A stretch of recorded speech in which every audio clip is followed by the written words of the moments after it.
Welcome to another edition of the BFNL Footy Show. My name's Yeendy and very excited to be with you. As always, I'm here with the Operations Manager from the BFNL, Scott Carey. Thanks for joining us, mate. You are walking on sunshine. Big victories over the weekend. It's all happening. Yeah, fantastic weekend, mate, for the Ballarat Football Netball League and good to be here. Now, we do have the illustrious Cup with us, so it goes to show we have got the Cup coming back to Ballarat, which is getting everyone pretty excited. Yeah, absolutely. Yeah, went down narrowly to Western Region last year, which was disappointing, but to head up to Bendigo against our close rivals up there and get away with a fantastic win in what was probably one of the better country football games at Interleague level I've seen for a while. Sensational. We'll talk about that very shortly because the first game of the day, under-18s, didn't quite go to plan. Nah, they were outclassed a little bit by the Bendigo under-18s, who were fantastic on the day. They played some ripping footy, were very well structured and moved the ball fantastic. And our guys just got caught out a little bit, but nevertheless they had a fantastic crack and represented their clubs well on the weekend. They started off a little bit strong, but pretty wasteful in front of goal early, whereas Bendigo were able to sort of carry it down the other end and be more efficient in front of goal. Yeah, they certainly were. I think if we did take our chances early, could have been a little bit different story, and our guys might have been a bit more up and about in the latter stages of the games. But Bendigo during that second quarter and early in the third really put it to bed and probably took the fizz out of the game a little bit, but our guys fought it out and unfortunately went down by about 5 goals. Nice to see the captain step up as well. His name escapes me at the moment, but he got given the medal for the best player on the ground for Ballarat.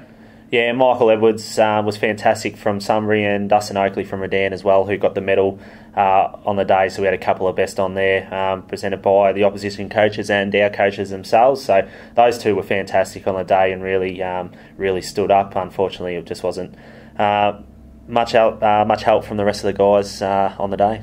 Now let's talk about the big one. Plenty of excitement, a little bit of variance in the day because we had to wait a full senior game for this one to take place. Obviously, with the Mallee region with the Central Mallee. Yeah, Central Murray and Heathcote played in the double header. They took on the normal time slot around the 1-2 o'clock, and a bit different for our guys, waiting to 4 o'clock before we started and finish under the lights, but it was a great spectacle. Yeah, certainly, especially when the final siren sounded. And let's go through the game. First term, hot intensity, but we managed to hit the front early and maintain that lead earlier on. Yeah, we did kick 5 goals, I think, in the first quarter to 2 or 3 from Bendigo, and probably felt that we was certainly on top and should have been a bit further in front at quarter time, and Bendigo kicked a couple goals late to keep it close. Moving into the second quarter, a bit the same, probably goal for goal. Margin stayed at around that 20 points at half time, and then third quarter a bit of a change came. Yeah, it certainly did as Bendigo really started to put the foot down and they mounted a challenge, finishing strongly in the last quarter. In the third quarter, and then they hit the front by 14 points in the last quarter, and there was this feeling around the ground that perhaps Bendigo were going to go on with the job. Yeah, that was exactly right. Feeling was once that last half of the third quarter and early in the fourth where they took on the game, really opened our guys up, looked like they had the better run in their legs to our guys that had slowed up a little bit, hit the front by about 14 points, but full credit to Sean O'Loughlin, his coaching staff, and the guys for fighting back in a game like that to turn the momentum around so quickly, grab back the lead and then win by 11 points was a super effort. Kick 5 of the last 6 goals of the game. It was sort of a game that did have those momentum swings where one team would get a few goals, particularly in the second half, and then the other team would come back. Yeah, it certainly was. It was certainly up for grabs at different stages of the game, and luckily at the right time we were in front. Like the man in the number 7 as well, kicking a few match-winning goals.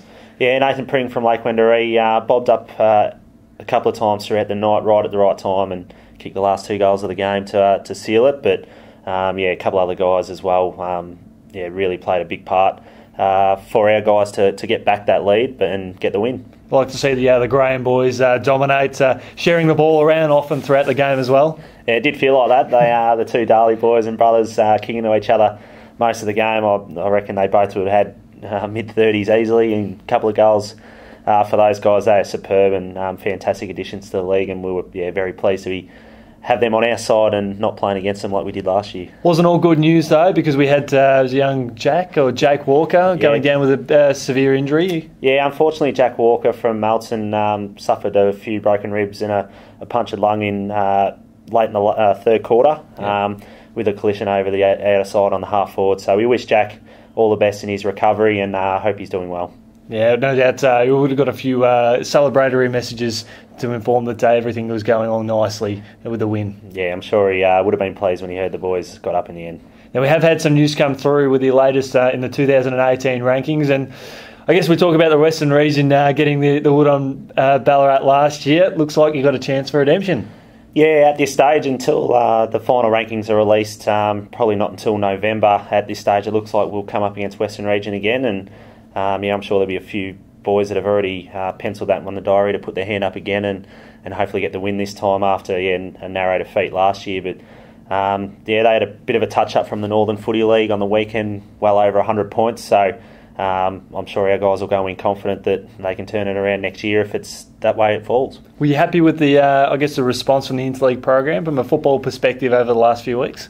Yeah, absolutely. We changed things up a little bit this year with our selection and picked a side straight out. We didn't go with the squad of 30 or 40 players and narrow it down over a few training sessions. It was short and sharp this year with our training. We had a recovery session and then straight into the Tuesday, Thursday with our selected side, and I think that really allowed the guys to gel together. They were 100% committed, knowing that they were in the team, ready to go, and it showed a bit on the weekend with the way they gelled and the way they played their footy. I guess that's the problem we see with selections being finalised the night of, the couple of days before, and that makes it challenging because the guys don't have a chance to really get used to it. And are they playing or they're not playing, and then you don't get a chance to build some structures, which I think the way you guys did it worked efficiently. Yeah, absolutely. We did have our own little late changes as well, but experienced guys coming into the side, and they were welcomed by those guys that were already in the team, and they fitted in really nicely and performed that way. Terrific, mate. Well, thanks so much for joining us here on the BFNL Footy Show for this week, and looking back at the Interleague. And we wish you all the best for the remainder of the year, and hopefully the program gets more successful as it gets on. No worries, thanks, Yeendy.